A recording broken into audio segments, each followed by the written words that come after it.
Family didn't invite me to Christmas because it's no place for losers, my brother said.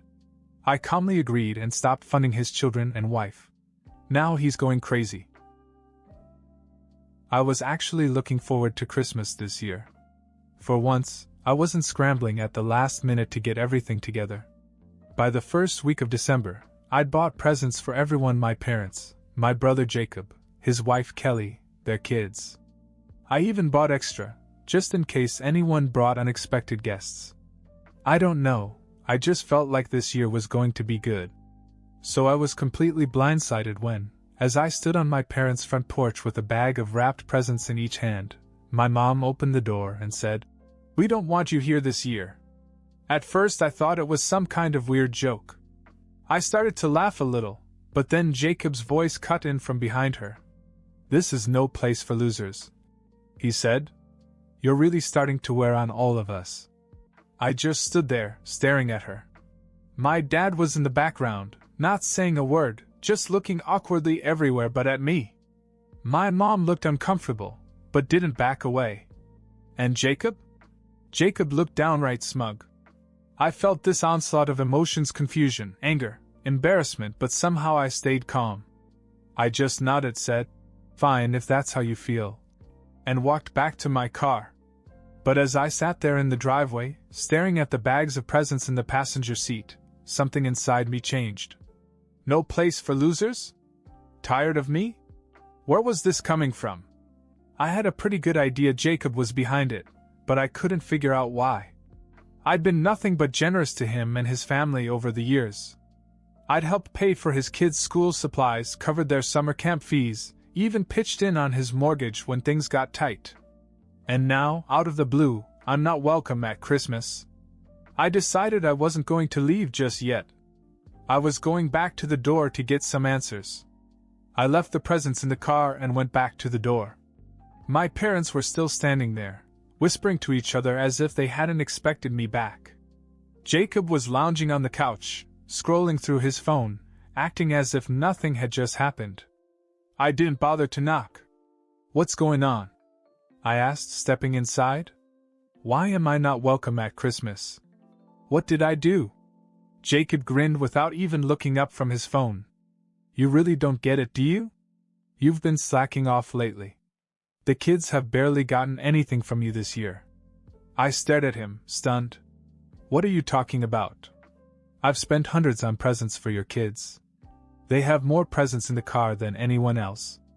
Jacob finally looked at me. "Last year you did more? This year it's like you don't care. It's embarrassing for us, honestly." I turned to my parents, expecting them to say something. Maybe defend me or tell Jacob he was out of line. Instead, my mom gave me this awkward smile and said, "But you just bought a new car. You found money for it." For a second, I didn't even know how to respond. "The car is on credit," I said, keeping my voice steady. "And even if it wasn't, how does buying a car suddenly make me responsible for Jacob's kids? They're not my responsibility. You're the one who makes the most money," Jacob said, leaning back on the couch as if this was all perfectly reasonable. "We're a family. Families help each other. You've always done that." I looked at Kelly, his wife, who was sitting quietly in the corner. She hadn't said a word, but her face was flushed, and she was staring down at her hands. She looked as if she wanted to disappear. "Is that your reasoning?" I asked. "Because I've been generous in the past, I'm now obligated to do so forever? And if I don't, I'm a loser?" Jacob shrugged. "If the shoe fits." That was it for me. I took a step back and shook my head. "You know what? You're right. I don't belong here." I looked at my parents. "Enjoy your Christmas." Then I turned to Jacob. "And good luck with those presents. Because this loser is done financing your life." I walked out without waiting for an answer. I drove home in silence, gripping the wheel harder than I needed to. I couldn't wrap my head around it. Was I really the bad guy here? I'd gone above and beyond for my family for years, always stepping up when things got tough for Jacob, making sure his kids never felt the pinch of his financial struggles. And now, not only was I not welcome at Christmas, I was a loser. For not doing enough?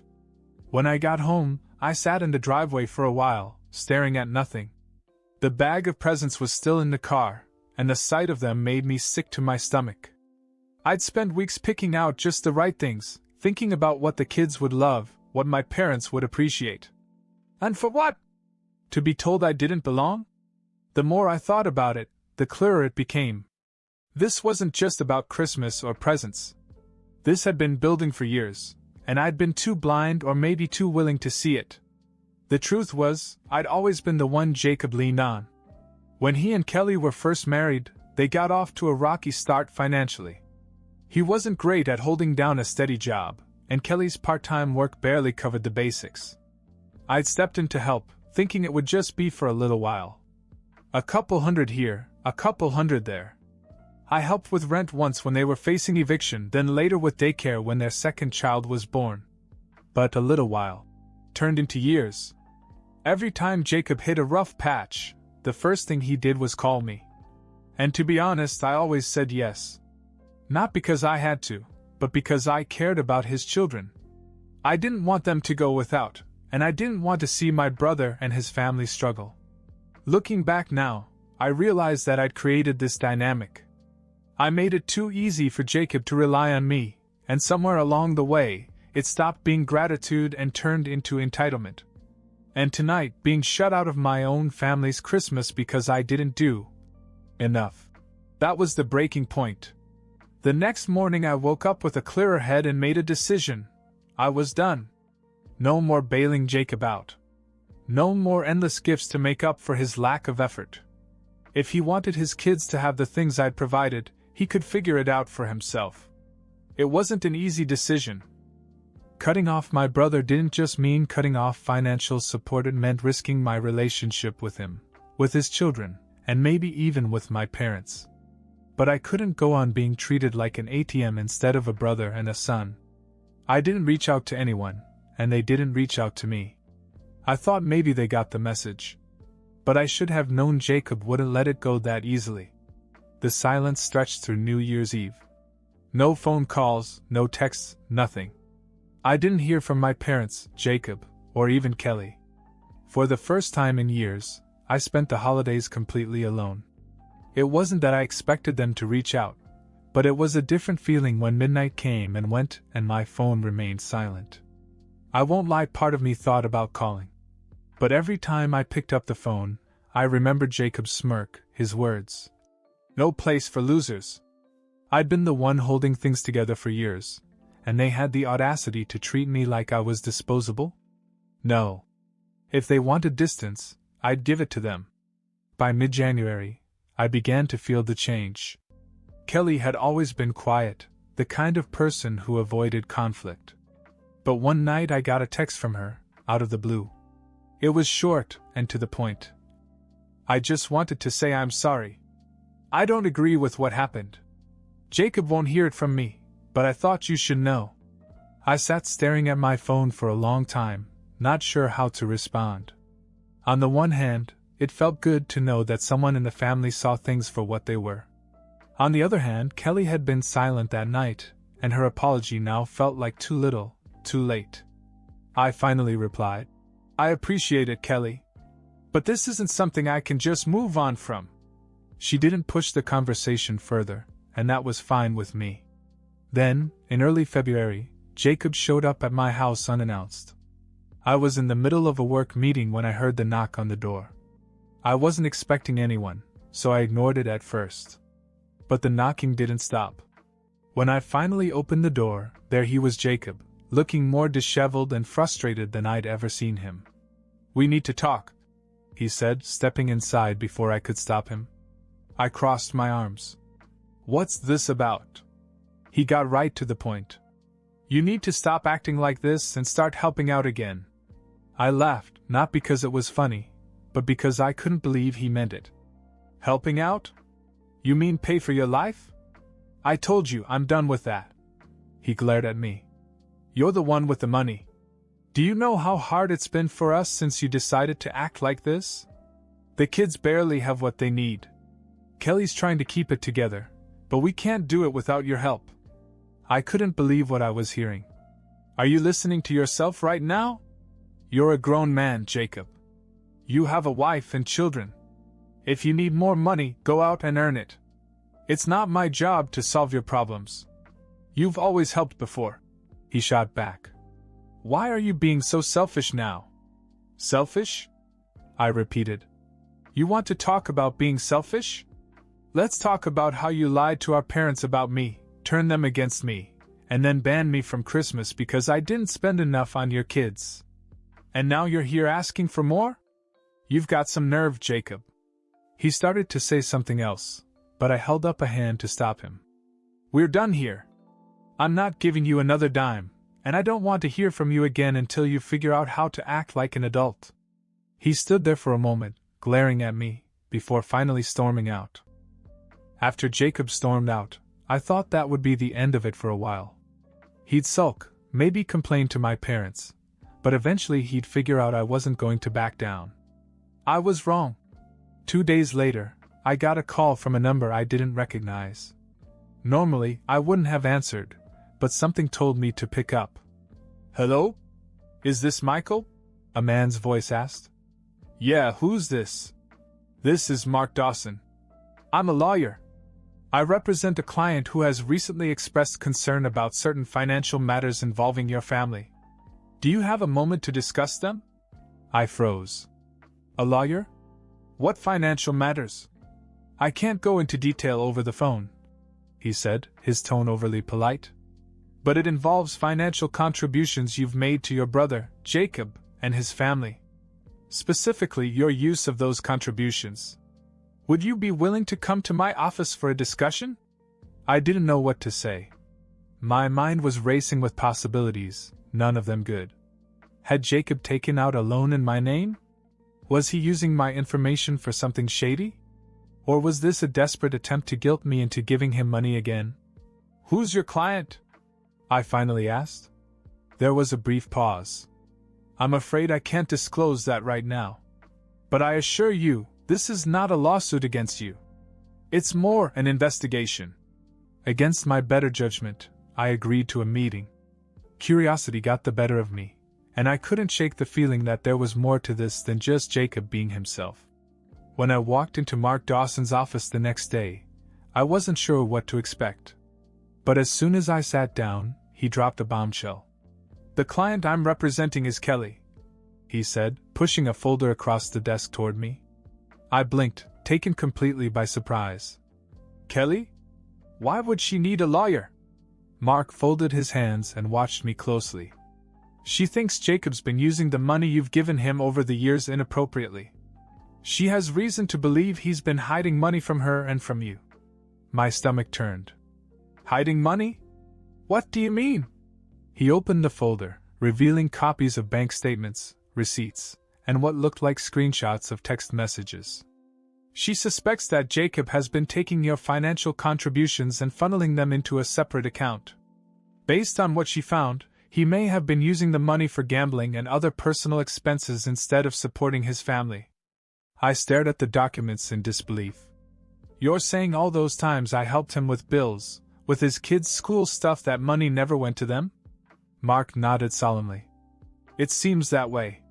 Kelly discovered this recently and came to me because she didn't know what to do. She didn't want to involve you at first, but given the circumstances, she thought you should know. I couldn't believe what I was hearing. Jacob had been playing me all along, taking money I thought was going to help his family and blowing it on who knows what. I didn't know whether to feel angry, betrayed, or just plain stupid for not seeing it sooner. Does Kelly have proof? I asked, my voice tense. Mark nodded and pushed the folder closer to me. Take a look for yourself. I leafed through the documents. There were transfers from my account to Jacob's, matching the times I'd helped him with emergencies. Then there were withdrawals from his account, large sums going to a separate account in his name. I saw transactions from that account online gambling sites, expensive restaurants, and even a few hotel stays. Unbelievable, I muttered, shaking my head. And Kelly knew about this? She only recently discovered the second account, Mark explained. She had suspicions for a while, But she didn't have access to his banking information until she stumbled across some bank statements he'd left out. That's when she contacted me. I sat back, trying to take it all in. Does she want me to do anything? Press charges or something? Mark shook his head. Not at this point. She's more focused on protecting herself and the children. But she thought you should know in case Jacob tries to manipulate you further. I let out a bitter laugh. Well, he already tried. He showed up at my house a few days ago, demanding that I start helping again. Mark gave me a knowing look. That goes along with what Kelly told me. It seems Jacob is feeling the pressure now that your financial support has stopped. He may be in even deeper trouble than Kelly knows. I stared at the folder, my mind racing. Part of me wanted to storm over to Jacob's house and confront him, but another part knew that would only give him the satisfaction of knowing he'd gotten under my skin. Instead, I asked, "What's Kelly up to?" Mark hesitated before answering. She's considering her options. She wants to make sure she and the kids are safe, financially and otherwise. If Jacob's behavior escalates, she may file for separation or take other legal action. Hearing this hit me harder than I expected. Kelly had always seemed like the quiet, loyal type, the kind of person who'd stick by Jacob no matter what. If even she was willing to walk away, it told me how bad things had gotten. I thanked Mark for his time and left the office with a mixture of emotions. Anger at Jacob, sadness for Kelly and the kids, and guilt for not realizing sooner how deep this had gone. But most of all, I felt a strange sense of relief. For the first time in years, I wasn't carrying Jacob's weight. And now that I knew the truth, there was no way I was gonna let him manipulate me again. After I left the lawyer's office, I couldn't stop thinking about everything I'd just learned. The gambling, the hidden money, Kelly quietly planning her next move. It was like a soap opera, except it was my family and I was right in the middle of it. Over the next few days, I kept my distance. I didn't call my parents, and I certainly didn't reach out to Jacob. But it seemed the silence didn't sit well with him, because one night, just as I was about to sit down for dinner, my phone lit up with his name. I considered letting it go to voicemail, but something told me to pick it up. "What do you want, Jacob?" He didn't waste any time.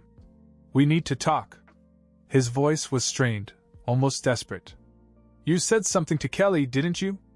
I raised an eyebrow. "What are you talking about?" "Don't play dumb," he snapped. "She's been acting weird since Christmas, and now she's bringing up lawyers and separation. I know you've been putting ideas in her head." I couldn't help but laugh. "You think I'm the problem? You're the one who lied to her, hid money and gambled it away. If she's tired of your crap, that's on you, not me." There was a moment of silence before Jacob finally said, "You don't know what you're talking about." "Oh, I think I do," I said, my anger bubbling to the surface. "Kelly told me everything. The secret account, the gambling, the money you've been wasting while I've been breaking my back trying to help you. You're a joke, Jacob." He started to shout, but I didn't let him finish. "Here's the thing," I said, cutting him off. "You have used me for the last time. I'm done helping you. I'm done covering for you. If Kelly leaves you, that's on you. And if you try to drag me into this mess again, I'll make sure everyone knows exactly what you've been up to." I hung up before he could answer. My hands were shaking, but it felt good to finally say what I'd been holding in for years. The fallout didn't last long. The next day, Kelly called me. "Did Jacob call you?" she asked, her voice careful. "Yes," I said. "He wasn't happy." "Did something happen?" She hesitated before saying. I confronted him about the gambling and the hidden account. He admitted some of it, but he's still trying to make it sound like it's no big deal. "Are you okay?" I asked. "I'm fine," she said, though she didn't sound it. "But I'm tired of making excuses for him. The kids deserve better." Hearing her say that hit me harder than I expected. I knew things were bad between them, but this felt like the beginning of the end. "Whatever you decide to do, you have my support," I said. "Thank you," she replied quietly. "And I'm sorry for everything. You didn't deserve the way we treated you at Christmas." I should have said something sooner. We talked for a while, and when we hung up, I felt a strange sense of closure. Jacob had burned every bridge with me, but Kelly and the kids? They weren't my enemies. And if she was brave enough to stand up to him, I wouldn't hold a grudge. Still, I couldn't shake the feeling that Jacob wasn't done making trouble. A few weeks later, I received a text message from Kelly. It was short, just 3 words. "We're leaving today."